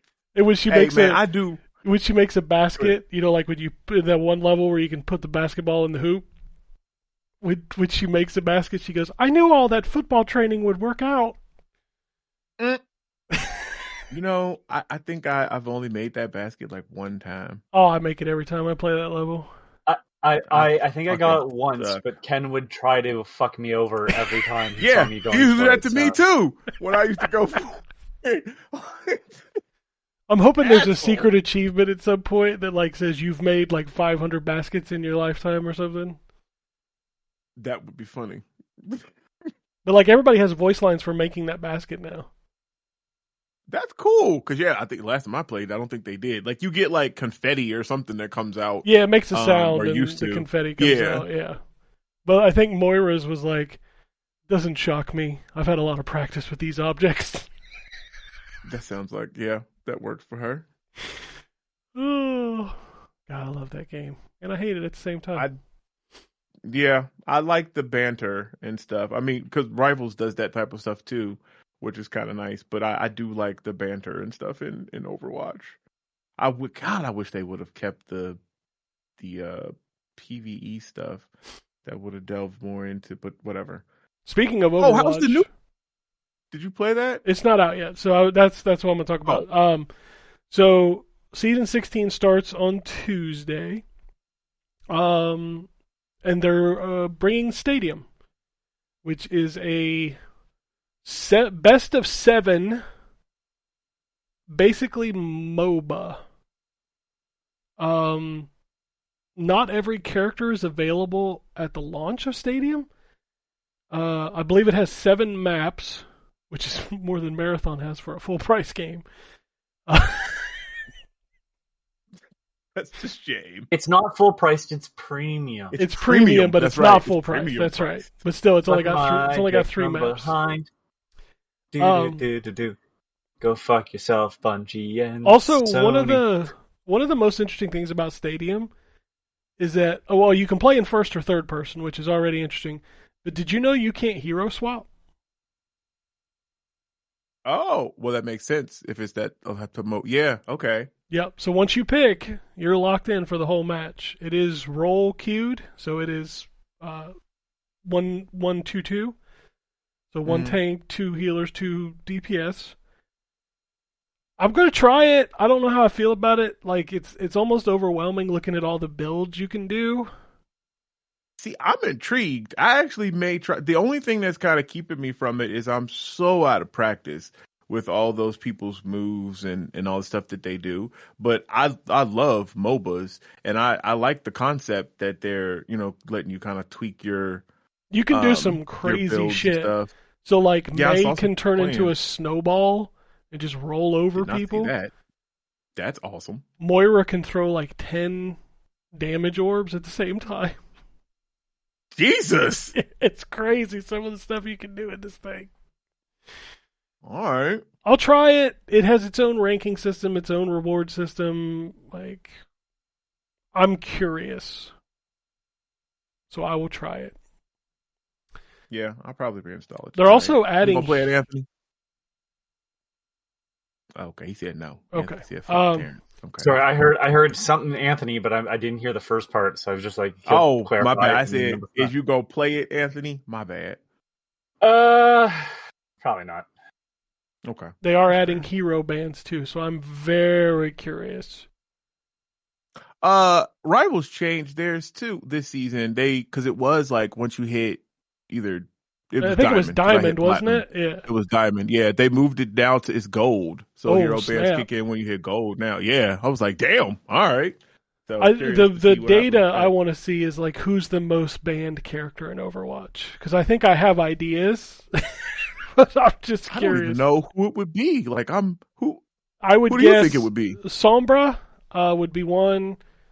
I think Diva would be another one. I banned Sombra. Widowmaker, I think, will be another one. Like, those are kind of my picks for like the top 3 that I think will be banned. It will be very interesting to watch people who are like one tricks. Yep. If their character gets banned. That's what happens. Yep. So, and they just don't know what to do. And yeah. I'm not. I'm very interested how this season's going to play out. Find out on Tuesday. I think. I'm finishing up this season. I will not get my top 500 thing because I fell back down, but it will always be on my record that I was in the top 500. They can't take that from They you. can't take it away from me. I have proof. It's in my record. I have screenshots too. So also, they're doing a collaboration with Gundam Wing, which starts on April 29th. Man, I saw that and I would totally cop. But I know that's a Mercy skin because it's there'll be multiple. Oh well, but that Gundam, especially you're gonna have a Farah skin. The probably Angel, a Farah skin. Oh yeah, I forgot Farah has that type of shit. She'll probably have one. Yeah, none of the people I play will have a skin. Unless they give Reaper a Death Sight skin. Ooh, please give Reaper a Death Sight skin. I don't know what, like, they usually do like 5 skins. One of them is free. The rest of them are paid. It's usually how those events go. I'll keep an eye on it. I know Mercy's gonna get the Of course, she's in the trailer, so she's getting a skin. Yeah. I'd assume Bastion would get a skin for Gundam, right? That seems logical. He might. Yeah, he probably will. Atomfall has now surpassed 2 million players since launch. I didn't realize that game's only like 10 hours or something. Like, you can blow through that game super fast. Yeah, but that's what I was like said in the review. It's the what makes it longer is if you follow their like the way it's supposed to be played with like the investigations, because they feed you like the breadcrumbs where you're searching one area of the map, then you have to go to the other area to find something, and then you go like that type of stuff is going to stretch out that playtime. But yeah, I still don't like that game. Nope, me either. Assassin's Creed Shadows is the second best-selling game of 2025 so far. Ubisoft is dead. It's not selling copies. Cope. Because it's woke. I don't know if you know that. We already talked about Marathon. Has only 3 maps and a battle pass. Forgive Me Father 2 is coming to consoles later this year. That was good. I played that on PC. Bendy and the Ink Machine is coming to the next-gen consoles. I'm surprised there's still a studio to port that. Eternal Strands is getting a free Stargazer DLC starting April 15th, so it's already live. Ys 8, Lacrimosa of Dana, and Ys 9, Monstrum Nox launch on PS5 in Japan July 31st. I thought those were already out. I guess they're just PS4 versions? Like, what would you add to that? That game doesn't exactly, have monster graphical fidelity. What would you do to a PS5 version?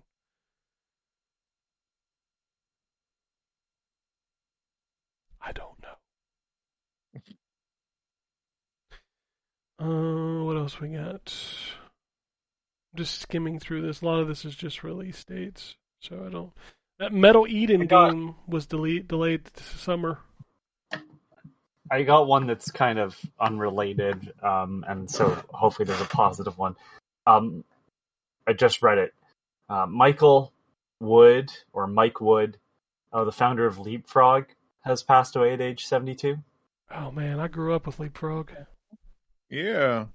Yeah, well, Leapfrog would eventually bring the Leapster and the tablets and stuff like that. Yep. Actual educational video games. So I wanted to point that out because I feel like that's a part of video game culture that is kind of lost to time. I don't think there's a lot of people preserving Leapfrog stuff. No, there's not. But they had their own Sonic game and stuff like that. They actually, and of course it's educational. There's a Shrek game that has stolen Zelda music throughout. Shrek. I just wanted to point that out because I never had any Leapfrog stuff. I think there was a little bit of a time where that was not really around in the same way, but the Leapsters came out when I was too old for them. Part of gaming history that just doesn't get talked about enough. So I want to just say I'm very sorry to hear of his passing, because I always push that stuff as a video game fan, as a fan of educational toys.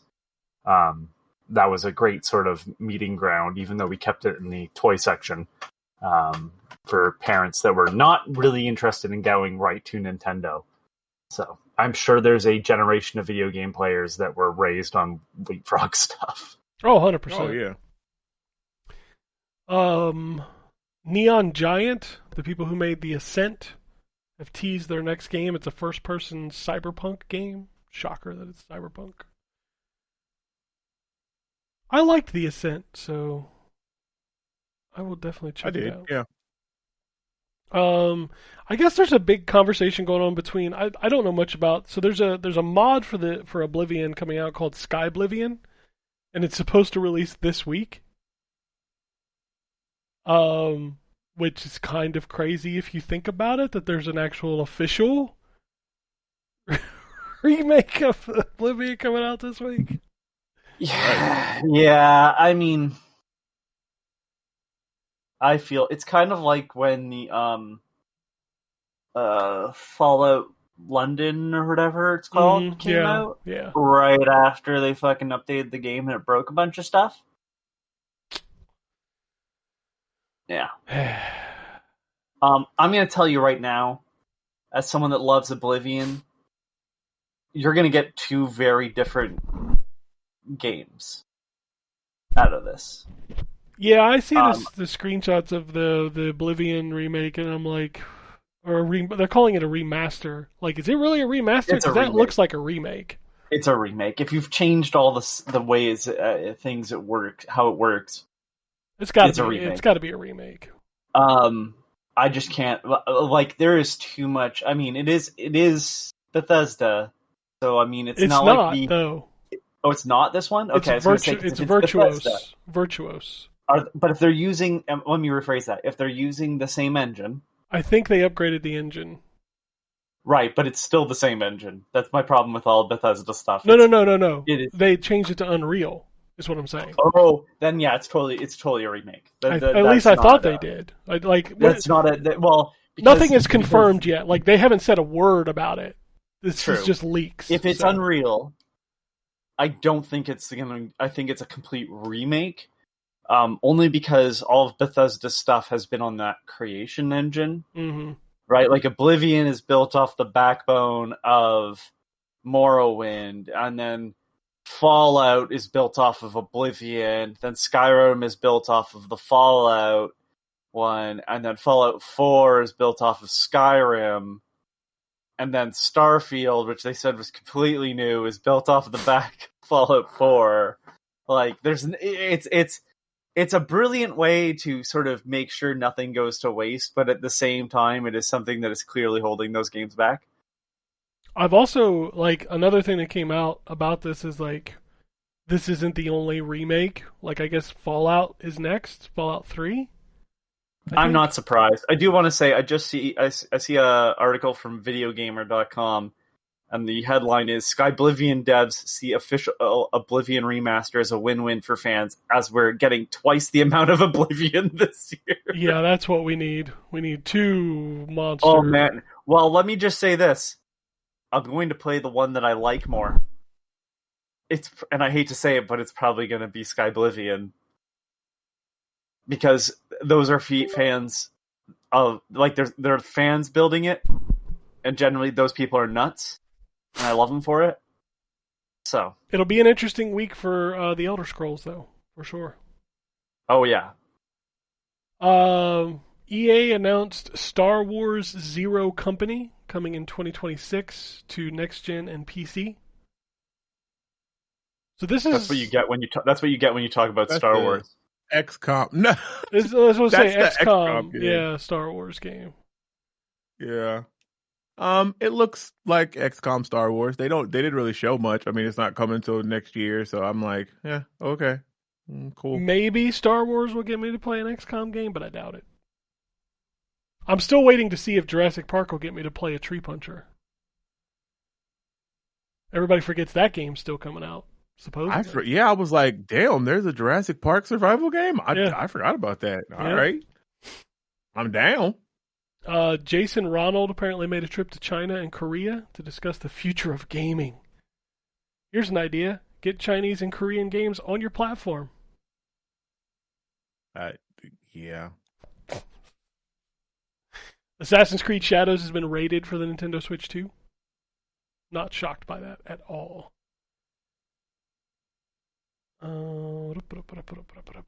Escape from Tarkov hits 1.0. What are we doing? Cool. Yeah, like I said, I legit thought that game was out. I did not realize it's been in early access this whole time. Nintendo did the thing. They released a new commercial for the Switch 2 that features Paul Rudd reenacting his infamous Super Nintendo commercial. You know what the craziest thing about this is? Is he doesn't look that different, and that was 30 years ago. No. I saw a split screen this morning of it, and I was like, holy shit, that nigga just, he got some secret black potion or something, because he got the, he ain't cracking. Like, it's crazy. Because black don't crack. Does he get the pass? He don't get the pass. He does. We only give that out under very rare circumstances. And I can tell you right now, Paul Rudd has not received the pass. But he doesn't crack though. Therefore, he must be black, right? Nope. That's how the logic works. Nope. Listen. Now we wavering on Drake's pass now, okay? So listen. These jokes just take me back to the Chappelle skit for the racial draft. I'm just. Oh my God, that was so funny. The black delegation chooses Tiger Woods. Oh man, that was. Oh, I love that. That was so good. Oh, Chappelle. Oh my God, that's still one of the funniest shits I've ever seen in my life. Yeah, absolutely. Oprah is now white. Oh, God damn. All right, let's do some emails real quick. I don't think I got any tweets or skeets. I'll make sure I'm logged into the correct account. I am. Lots of Scots. Yeah, I don't see any. But I do have at least 3 emails, so let's go through these. First one comes from Daryl. He says, "Hello, Chuckleheads. To quickly sum up how tariffs work here, I believe that tariffs are placed on Japan or the other countries manufacturing the system, and the importer is the one paying the cost, which goes to the government for golf outings, probably. It seems most people think the country having tariffs placed on it is the one paying the fee. I know how tariffs work. Nope, it seems... nope, it is the importer, and we suffer for it. It's meant to limit buying overseas products and to instead manufacture and buy the product in the U.S., but 95% of U.S. businesses can't afford to make factories and rely on imports. So who is the importer of the Switch 2 in this case? Target, Best Buy, Nintendo of America, regardless, they could choose to eat that cost rather than to pass it on to us, but they won't. Also, aren't Switch 2s already in the U.S.? There shouldn't be any tariffs on those. Anyway, off to play the blueprints. Get it? For his comment about the systems being here already, that is true, but what Nintendo is going to do is that they're going to raise the price of even those, because they're going to try to account for the money they're going to lose when the tariffs do go into place. That, or it's a bad... I can't believe I'm defending Nintendo over their stupid pricing, but it also is a bad look if you sell your first consoles at a certain price and then you raise the price to address the tariff. So it's easier just to do it now. You know what I mean? Yeah. To set a price now that will balance it all out, which is what you're saying, Ken. But it's it's also I think you're financially, yes, but I also think optics wise. Absolutely, optics wise. It looks bad every time Sony is we're increasing the price of the PS5, working counterintuitively to how older consoles worked, right? Which was they decreased in price. Yeah, and that's what's going to happen when if these tariffs go through. Xbox Series X, Xbox Series S, PlayStation 5, PlayStation 5 Pro, those are all going to go up. And here's the thing that bothers me the most about the tariffs, and we're removing politics from this, because I realize I say that and somebody just was like, oh fuck, here he goes again, and that's fair. This makes sense if you give a deadline of a couple of years, not instantly doing it, right? It gives time for companies to reassess their business strategy, to make factories over here, to figure out different distribution methods. And don't get me wrong, and I this is the only time you'll hear me sort of defend a concept, because up here in Canada we're also thinking that on what we are going to do, right? Yes, I understand wanting to bring jobs home and be self-sufficient, but you can't do that overnight. Not when the world has been operating a specific way. So if you wanted the outcome that you say you wanted from setting tariffs, you need to allow companies to make those changes or reassess. Maybe it's still worth it to make it in China, right? Or wherever.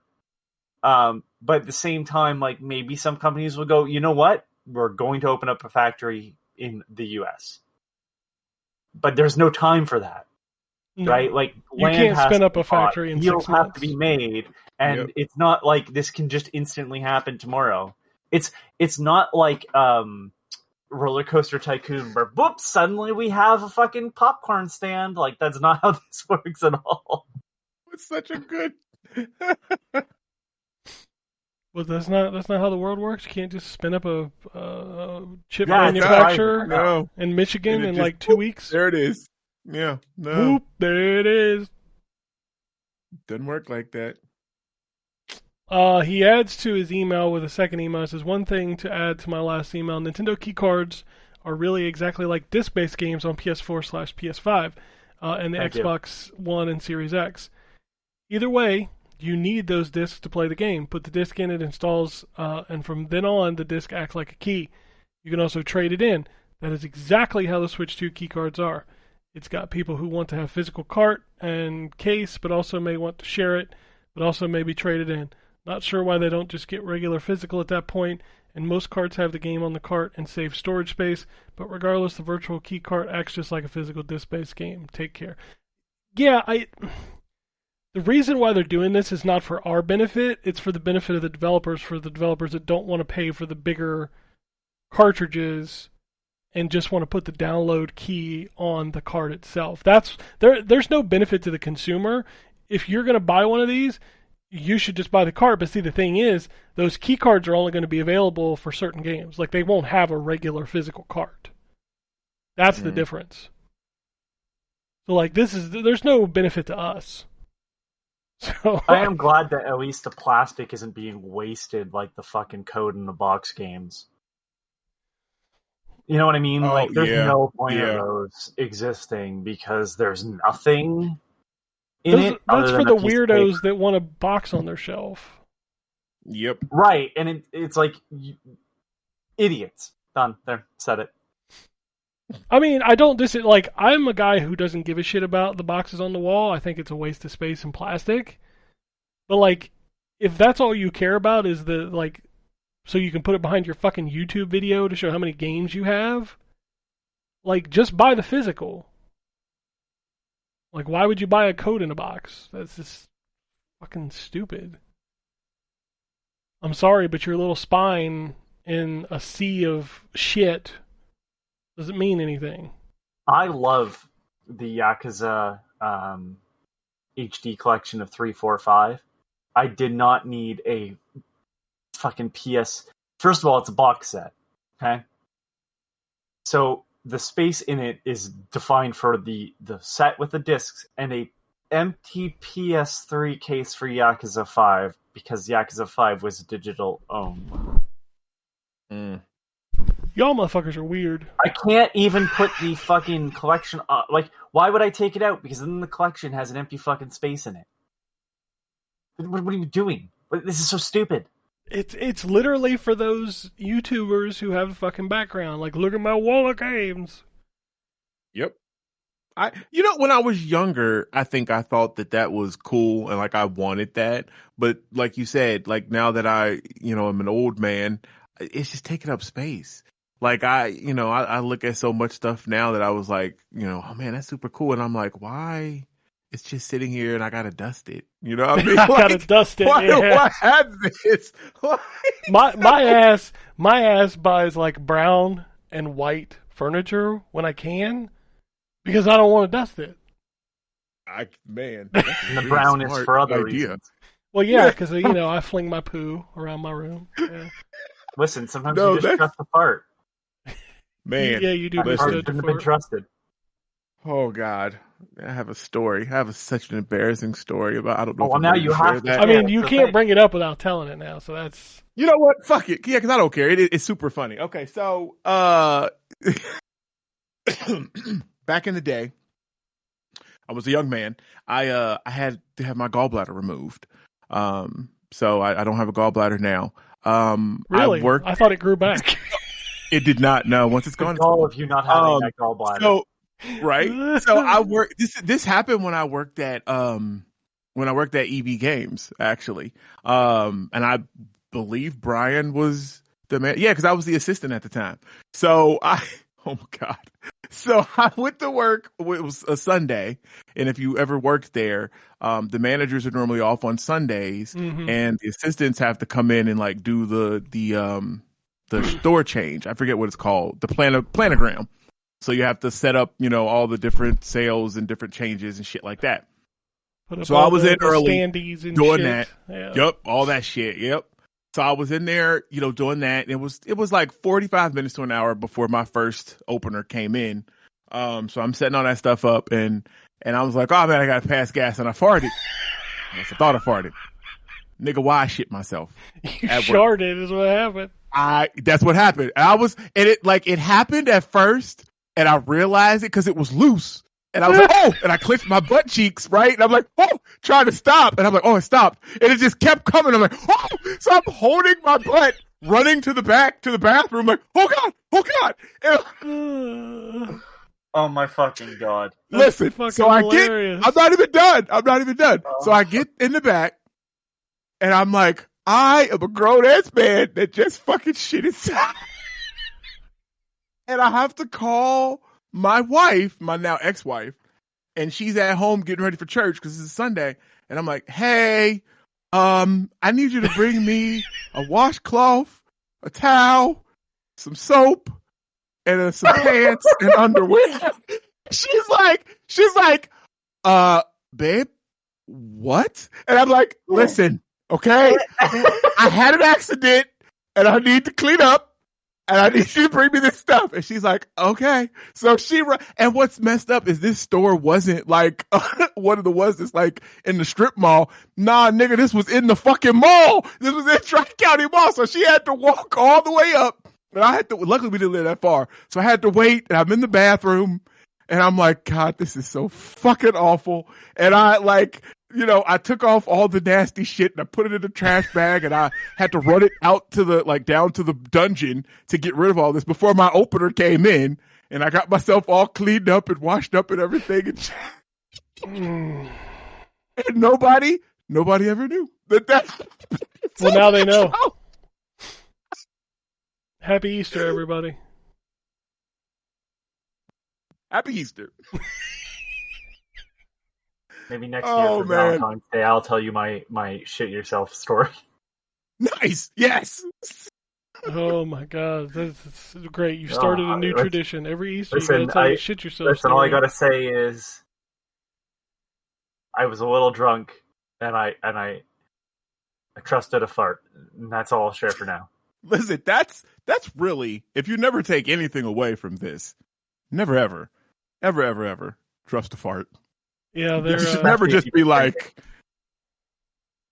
excuse me, like, yeah, you should just never. It's just in case. You never know. Yeah, the older you get, trust them even less. Absolutely. Oh, God. All right, let's move on to the next email. This one comes from Antonio. He says, Happy Easter to you guys and my bundle of joy, a.k.a. my white rabbit Blinky. Okay. I have a friend that has a pet rabbit. Finished AC Shadows and got the platinum over 150 hours. God damn. Man. It was basically a very fun part-time job for the past month. Other than that, I think my Xbox might not be an Xbox anymore. I've spent way too many hours trying to figure out why my launch Series X won't produce a signal to the TV. Apparently, this is an issue going all the way back to the Xbox One, known as the black screen of death. I hadn't turned it on in over 6 months and wanted to prep it for the upcoming Doom. The HDMI cables worked when I tried them on other devices, and every other solution didn't work. I guess I'll be buying it for PlayStation if the new HDMI cable I just ordered doesn't solve the issue. Seriously, this might be it for me as an Xbox owner, as I already seriously doubted I would get the next iteration knowing I can just play Xbox games on PlayStation. I have not heard of that error. That's not happened to me. I haven't either. I haven't heard of a black screen of death. The only thing I would do, and I'm sure you've probably done this, is like completely unplug it and let it reset power-wise. Because otherwise, it's either the HDMI port itself or like the capacitor inside. Both of which are maybe Microsoft will fix it, maybe they won't, kind of things. Yeah.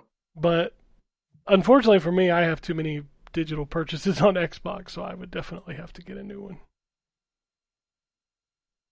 But that sucks. I hate when hardware breaks. Like, being a teenager in the PlayStation 1 era was, that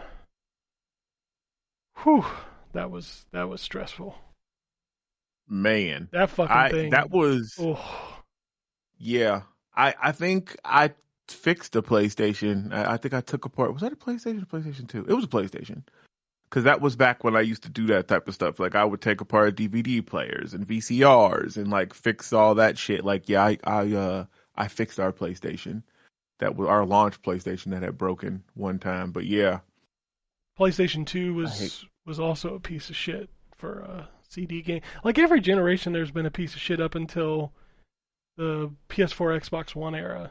Like, Mm-hmm. fucking 360 was a lemon. The PS2 was a pile of trash. The PS1 was a piece of shit. Like,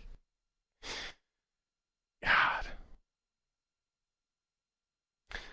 I did have some skeets about tariffs. And I don't know that I'm an economic expert enough to answer these questions. Well, let's give it a try. Like, shit your pants and let's give it a try. Let's All go. right. Well, I've got some gas going on. I ate too much yesterday. I'm just going to say that right now. Did a bunch of yard work and built up some appetites. Blue Apple skeeted at us and said Biden banned the export of powerful GPUs to friendly countries like Mexico, India, and Saudi Arabia because they can be used in AI. I didn't even know we made powerful GPUs in America. I didn't either. Now Trump has implanted a surprise export restricted to 5.5 billions on NVIDIA to China. Again, what? NVIDIA's an American company? It's not, right? No, I think it is, but I didn't think that. Wait. They don't make the shit here, obviously. Yeah, it's based in California, incorporated in Delaware. But they don't make the stuff here, right? Outsources the manufacturing of the hardware it designs. To, I would assume, China. Well, it doesn't say, but I'm just telling you that's what it says right on Wikipedia. Okay. I would assume it's China. But like, when 2023, let's see. Like, could we, like if they ship them here, like, do we tariff them going out? Like, why wouldn't they, like the other countries, just buy from China then? You can ship your pants? I shipped my pants overnight. Don't ship your pants. Don't do that. Don't. That was a great Kmart ad. Rest in peace, Kmart. Yeah, ship your pants. Ship your pants. Ship my pants? Ship my pants right here. Yes, sir, you can ship your pants right here. Honey, I just shipped my pants. Man, Kmart's been gone for a long time. Yeah. I used to work at Kmart. Me too. I didn't work in the store. I worked in the Little Caesars. Oh, I worked at the store. I was I can't remember what department. I was a floater actually. I worked in like a bunch of that works well with your shit in your pants story. It does, actually. And the fact that I did hit up that Little Caesars quite often. All the employees did. Oh yeah, hell yeah. We hooked them up, man. Like, let me give you a discount. Definitely. Oh my god, yeah, I definitely was cool with the people over there. Like, yeah, that's the first people you make friends with if you work in a retail store that has a restaurant. Make friends with the food people. All right, looked it up. They are going to manufacture American-made AI supercomputers in Phoenix, Arizona. Okay, so I guess you can do that. We are going to do that here. Okay. Well, I hate all this shit because it's just a big mess. I do too. It is. It's just a mess. Like I was happy with where things were. Things were moving. You know, they weren't great, but like I was used to it. And now, what we talked about earlier, where these companies are raising these prices, they will never go back down. Nope. That's the worst part of this. Is like once this stuff goes up. I tweeted this out yesterday and got a whole bunch of people talking about it. It was like a picture of the value meal from like the 90s or the 2000s. I saw that. It was like $2.99 for like a quarter pounder meal. The good old days. You can't. That same meal now is like $11.50. Yep. And it'll never go back down. Even if we manufacture like 3D printed cows. 3D printed cows is crazy. You know what? Right. Google it. That shit is real. I believe it. People make synthetic meat. What are we even doing? I don't know. Doesn't matter. FDA's going away. We won't even check the food anymore. It'll just be full of fucking nails and shit. I saw that too. Like, so this is literally just about to be the Wild West in the United States. Just fuck it. Do whatever you want. Yeah. Like, what are we doing? All right. Just weed out the weak. Basically. If your immune system can't handle spoiled milk and chalk, you don't deserve to be an American anyway. Jeez. His next tweet says, "Do you think international gamers will be affected since GPUs are only going to get stronger? Do you think Trump will extend the export restrictions to the EU, Canada, and Japan? What's stopping China from establishing a shell company in a third country?" See, these are questions I don't know. I don't either. I mean, I guess nothing. See, we need Ryan here for this. He is our resident economist on this channel. Here's a fun one. I don't even know how to it's just rattled my brain. Back in the PlayStation 2 generation in Saudi Arabia, there was a rumor that Saddam Hussein was using PS2 components in the guiding system for rockets. Do you think we'll get a rumor of a PS6 being used in building AI, or someone connected multiple PS6 to build AI servers? I thought that was PS3, but it was the process. It came from the idea that the processing power, it was cheaper to buy and basically strip components out of PS2s than it was to buy the chips. Bruh. Gotcha. Has anybody watched Black Mirror, the new season? Here? No, I'm not watching. I have not. I need to. There's literally an episode about this exact thing, where a guy creates a video game that is self-aware, and it keeps asking him to add power. So over the years, he goes out and buys Dreamcasts and Nintendo 64s and PlayStations and rips the components out of it to make a big ass server for these self-aware video game characters. Wow. It's fucked up, dude. Yeah, I need to start this season. There's only one kind of stinker of an episode. All the other ones, that's pretty good. Fantastic. Yeah, that's pretty good. Only one. Okay. He says, if the future PS6 GPU is as strong as current generation PC, do you think Trump will allow its sales in China? PS6 is in fucking Japan. Trump is going to make different decisions, and what isn't being talked about in this conversation is that China just, and I'll be honest, they're right to kind of dislike Japan after World War II. A little bit. Yeah, a little bit. China just signed an agreement with both Japan and Korea.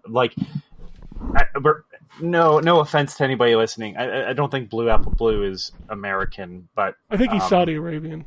Truthfully. Yeah, that's what I think. So I apologize, Blue Apple Blue, if I'm getting that wrong.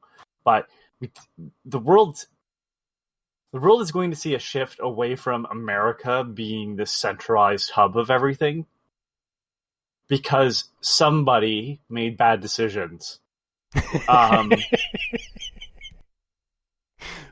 Canada, Mexico, all these countries are sort of looking at each other going, we don't need them, right?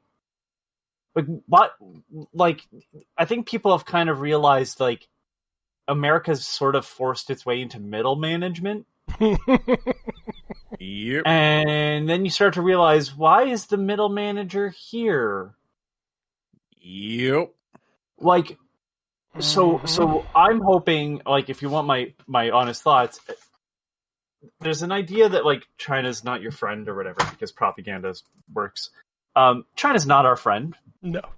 China's not our enemy, but we can't do business with China and Canada because we've made agreements with the United States. Why are we not selling them our steel? Why are we not selling them our wood? Because we've made agreements with the United States, and we give them a good deal because we were friends, I guess. Well, if you're not going to treat us like friends anymore, why would I maintain that bargain? There's this idea that the United States subsidizes. No, you buy stuff from us. You don't subsidize us. You buy stuff from us. You don't just give us money for free. Are you absolutely out of your fucking mind? So the thing is, and this is the reason why, sorry, I'm going to get into politics for a second. This is the reason why Trump wants us as the 51st state, is because he wants our resources. Oh, Canada will benefit. No, we won't. And that's the end of that conversation. The thing is that all these other countries, wherever you are in the world that's not the United States, they're rethinking their allegiance to everybody. and it's not even in a malicious sense of I can't trust these people. It's the reevaluation of how much trust I have put in people. How much more do I have to be self-sufficient? Or how much more should I divest my interest in other countries? Like, we have put too many eggs in the basket of the United States for us to not feel the pain when the United States makes bad decisions. So why would we not take those eggs and disperse it amongst other people? That's the reason why, like, I could see us making deals with China. I could see us making deals, because that's the other thing too. The tariffs are not helping anyone want to do business with America. So if I can offer you a better deal and I'll buy your stuff and I won't tariff it to the same extent, I'm not saying tariffs don't exist. I'm saying to the percentage value that somebody is deciding. It's like, why would you do that when there's other markets? Oh, but the United States is the biggest market. Yeah, but it's not. I'm not going to be able to sell my product and be as successful when I am being handicapped. And that money doesn't go to the company. It's not like they're paying tariffs to the company. It's going to the government for just arbitrarily saying you have to pay more. Yeah, I think one of the biggest things, like, America as a country is not the biggest producer. Like, we don't make the money, but we spend it. We spend a lot of it. And I think that's what he's hoping happens, is these countries are like, well, we can't afford to lose their business. It's not our goods that other countries want. It's our business. Again, it's because part of it comes from the fact that everybody's been told you have to do business with America, and I feel like the idea is changing of why. I could do business with Mexico directly. I could do business with Canada directly. Why am I going through the United States to do this when they're now telling me they don't want my stuff, or they want other companies to not buy my stuff, right? So it's a lot of that that's coming around, and that's the reason why China has signed an agreement with Japan and Korea. And I don't think they're not going to benefit from that. Good for them. This is not I'm criticizing or complimenting it. It's just, it's a decision they made. They clearly saw value in it. I hope it works out. I have no other things to say because I'm not that engaged with this, but it's just, that's how people are thinking. That's what Canadians are thinking. We literally have a term called elbows up by Canadian. Stop allowing, and we understand that there's levels. Like, yeah, there's American companies. Like, Coca-Cola is not the same Coca-Cola as the United States. It's all licensed from the United States company, but it's all produced in Canada. So there's a difference there because it's Canadian jobs. We're not just importing a product. But like, Heinz got fucked because Heinz decided to close down a factory in Toronto, and not Heinz. Heinz is the ketchup, right? Yeah. And I think French's bought it, which is not a Canadian company, but they help people keep their jobs here, and they made sure they buy produce from Canadian farmers. So it's stuff like that where it's not perfect, but I think you're going to see other countries start to do the same thing. I can tell you as an American, I want all your stuff. Look, it's not me that's doing it. Yeah, that's the thing. Like, I think it's sad because a lot of people are going to have to pay the price of a bad decision. This nigga's foolishness? Yeah, that's a word for it. Yeah, that's better. It drives me crazy because, like, I spend, I'm a heavy consumer. I spend a lot of money. Same. But, like, if it's going to go up, hey, dumbass, I'm not going to spend as much. I'm not. Right. Like, what are we doing? I'll tell you what we're doing. We're only 4 months in. Oh, my God. This is going to be the longest presidency in history. I mean, it might literally be. Don't say that now. I can't talk I know about. he talking that bullshit. But I can't come talk on, to you man. about 3 Don't years put and that 8 months from now, Anthony. Okay, let's just deal with now because I can only handle so much stress. Tell you, don't put that evil. Don't put that evil on me, Ricky Bobby. I can't. Oh, I have a lot of things to say that I shouldn't say, but I'm not going to say it. It's a bad decision. That's all I'm going to say, is that it doesn't benefit anyone other than a specific sect of the government. Tariffs make sense to a certain extent. And that's what I'm saying. Like, if you extended, if you took the exact tariff amount that is happening immediately and you put it on the idea of it is going to increase it to this in 4 years, maybe we have a conversation. I don't know if I would agree with it still, but at the same time, there's a thought process there. There's a goal to work towards. Yeah. Yep. That's kind of where I'm at. I don't.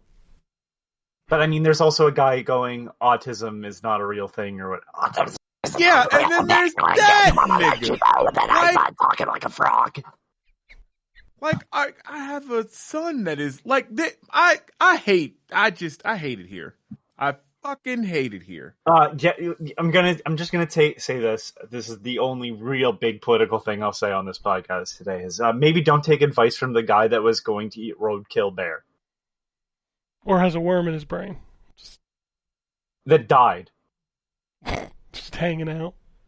Like, clearly it was malnourished.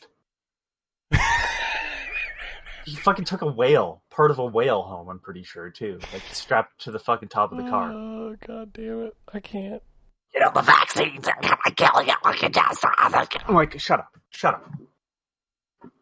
Anyway. You want to eat roadkill, man. That's all the video game news and opinions we have this week. Hold on, pull over. I just need to pick up that dead raccoon. Jesus. If you want to send us messages, there's several ways. You can, social media. We're at ZTGD Radio, pretty much everywhere. If you want to send us an email, podcast, ztgd.com. Find me at your local car wreck that hit a deer. Jesus Christ. That is how that nigga sound, too. I mean, yeah, Right. like, it's... Anyway, I don't have anything else. I just want the meat. You can keep the skin and the antlers.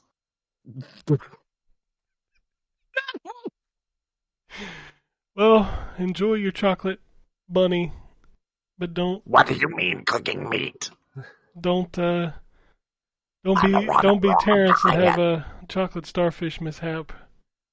Listen, don't do that. Oh my god. That was never happened again, thank God. So, I learned that lesson. I totally think I'm going to name this episode I Shipped My Pants. You should. I shipped my pants. That's because you shit your pants because of the fluoride in the water. That's probably what it was, honestly. All right, that's it for this week. We'll get out of here. Peace, bitches. Alrighty. And it goes something like this.